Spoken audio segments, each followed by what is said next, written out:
ये देखो कि परमेश्वर मेरे पति ने जो पाप किया, मेरी बेटी ने जो पाप किया, मेरे मेरे जीवन में जो पाप हुआ, मेरी पत्नी के जो पाप हुआ, मेरे पति का जो पाप हुआ, हे प्रभु माफ कर, उसे भी अपना बेटा बेटी बना। हाँ आगे।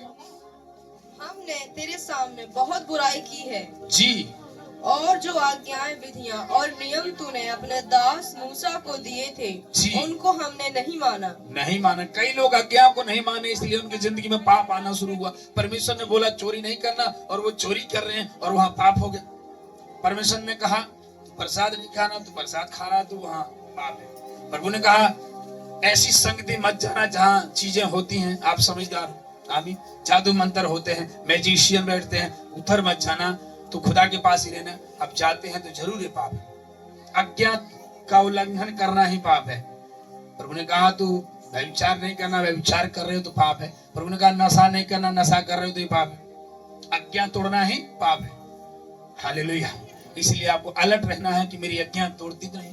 प्रॉब्लम ये होते कि हम मनुष्य को खुश करते करते कब परमेश्वर को नाराज करते पता भी नहीं चलता, और बाद में पूछता हाँ वो बहन थी, मैं उसके पास गई थी, वो कर रही थी, मैं थोड़ी कुछ कर रहा था, वो अपना कर रही थी काम धाम, मैं तो बैठा था वहां गया भर था, और पता चलो शैतान लौट कर आपको ही अटैक किया। क्योंकि शैतान की नजर आपके ऊपर है, क्योंकि आप नया जीवन पा चुके ना, तो हर नई चीज को वो अशुद्ध करना चाहता है। उसका नाम है अशुद्ध, शैतान। और आप कहते बहन के लिए, भाई के लिए गई थी, दामाद के लिए गई थी, समधी के लिए गई थी, किसी के लिए गई थी। आमीन आमीन। तो आपको ये मालूम होना चाहिए कि मनुष्य को खुश करने के लिए परमेश्वर को नाराज मत करिएगा। आमीन। क्योंकि आशीष आपके लिए बड़े बड़े काम करने जा रहा है, जो आपकी पीढ़ियों ने नहीं देखी वो करने जा रहा है। उसकी आप उसको छोड़कर मनुष्य को खुश करोगे जो आज तक आपकी मदद नहीं किया, तो फिर खुदा नाराज हो सकता है। कह रहा कि परमेश्वर तेरी नजरों में हमने बहुत बुराई की, जो तूने आज्ञा दिया मूसा तेरे दास को, जो प्रचार करता था रोज कलीसिया में आके, चर्च में आके, आराधनालय में आके, उसकी आज्ञा नहीं मानी हमने और पाप किया परमेश्वर। और पाप का नतीजा ये हुआ कि आधे लोग रास्ते मर गए, आधे लोगों को सांप काट लिया, आधे लोगों को धरती निगल गई, और आधे लोग परमेश्वर के वादे के देश में जा ही नहीं पाए, बीच में ही रह गए। कारण यही था, परमेश्वर को खुश करने के अलावा इंसान को खुश करना।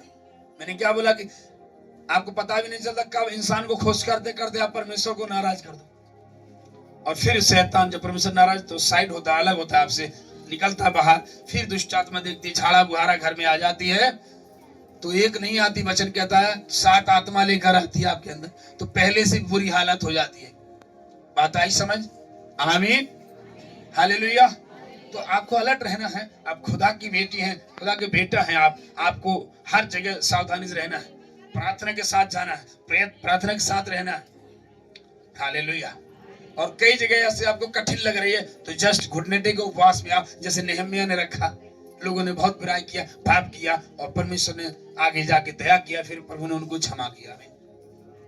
Hallelujah hallelujah. पाप क्षमा हो जाता है, उसका असर थोड़ा ज्यादा दिन तक रहता है, इसलिए प्रभु ने मना किया पाप नहीं करना। हालेलुया। जो मना किया उसको बिल्कुल नहीं करना, जो करने को बोला उसको करना है, तो आप फलवंत होगी। हालेलुया। जो परमेश्वर ने दुनिया को बोला, जो अगर खाने के लिए बोला खा रहे हैं, जो करने के लिए लोग कर रहे हैं, तो वो फलवंत है। आज दुनिया फलवंत है क्योंकि परमेश्वर ने दुनिया को बनाकर यही आशीष दिया, फूलो फलो पृथ्वी पर भर जाओ। और आज पृथ्वी भर गई कि नहीं? भर गई मनुष्यों से। आमीन। पहले ही भर गई थी, लेकिन जो पाप करते आए तो नूह के जमाने में खत्म हो गए, फिर केवल 8 लोग बचे, वहां से फिर दुनिया शुरू हुई। न तो अब संसार में न समाते, इतने इंसान बन जाते, लेकिन पाप परमेश्वर मारता आया। पुराने नियम में सख्त आदेश था, आज्ञा टूटा उसको मारना है, खत्म, फिनिश। और आज का जो मारना है, पाप किया तो आप लगेगा मैं पाप करके आया फिर भी फल रहा, मैं फलाने के यहाँ गया दिखाने मैं ठीक हूँ, मैं सूखा गया, आपने पाप किया, आपको लगा मैं ठीक हूँ, लेकिन आत्मा में आप मर चुके हो। आत्मा में आपकी स्पिरिट खत्म। आत्मा पास से परमेश्वर ने क्या बोला, तू पाप करे तो मर जाएगा, लेकिन वो खाने के बाद मरे नहीं मरे, लेकिन आत्मा में मर गए। तब उनको दिखने लगा मैं नंगा हूं, मैं नहीं हूं। अभी तक तो लजाते न थे, नंगे थे। कारण ये था, महिमा का जो वस्त्र परमेश्वर ने पहनाया था वो शैतान ने उतरवा दिया, क्योंकि वो वस्त्र पहने रहेंगे तो अमर जिएगा इंसान। क्योंकि 800 साल उम्र, 900 साल उम्र थी, कोई मामूली है। लेकिन जब वो वस्त्र उतर गया तो उम्र घट के आ गई। अब्राहम तक 120, 80, अब तो 60 में ही खत्म। इंडिया में 60 से 65 साल में उम्र खत्म हो जा रही है।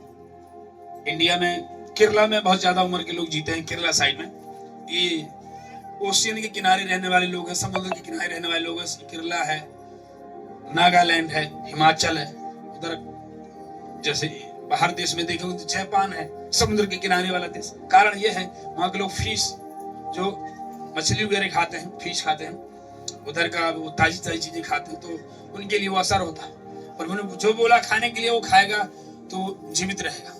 आमीन, हालेलुया। यानी पाप का असर आपकी पीढ़ी दर पीढ़ी होता है, इसलिए परमेश्वर मना करता है पाप नहीं करना। पाप के पहले पाप करते थे, मर जाते तुरंत। अब यीशु मसीह में आत्मा में आप मर जाते हो, लेकिन आप जब संसार को छोड़कर जाओगे तो आपका भयंकर दंड होगा। कह रहे जो पेड़ फल नहीं देता तो उसकी कुल्हाड़ा रखे फेंक काट के आग में झोंक दिया जाएगा, आग में नरक में झोंक दिया जाएगा, उसकी जगह दूसरा पेड़ लगाया जाएगा। तुम परमेश्वर की नहीं महिमा कर रहे हो, तुम विश्वास नहीं कर रहे हो, तुम्हारे दीवारों के पत्थर भी चिल्ला उठाएंगे। आमीन। परमेश्वर ने कहा अगर तुम मेरी महिमा नहीं लो, मेरा नाम नहीं लो, तो तुम्हारी जो दीवार में जो इज्जत लगी है ना, वो चिल्ला उठाएंगे कि यीशु ही प्रभु है। आमीन, हालेलुया, हालेलुया। और हम और आप इसलिए प्रभु पर विश्वास किए हैं कि वो हमें आशीष देता है और वो भला परमेश्वर हमारे पापों की क्षमा करता है। न पापों की क्षमा के लिए दुनिया में जाते रहते हैं, वहां मेरे उद्धार कहाँ मिले, क्षमा कहाँ मिले, लेकिन परमेश्वर ने आपके पाप क्षमा कर दिया। अब आपको बार बार संसार के समान ये करने की जरूरत नहीं, बार बार मैल धोने की जरूरत नहीं। एक बार धो लिया कदम, क्षमा हो गया, बस उसमें चलते रहना है, बढ़ते रहना। आमीन। नेहम्याह 9 का उसका पढ़िए।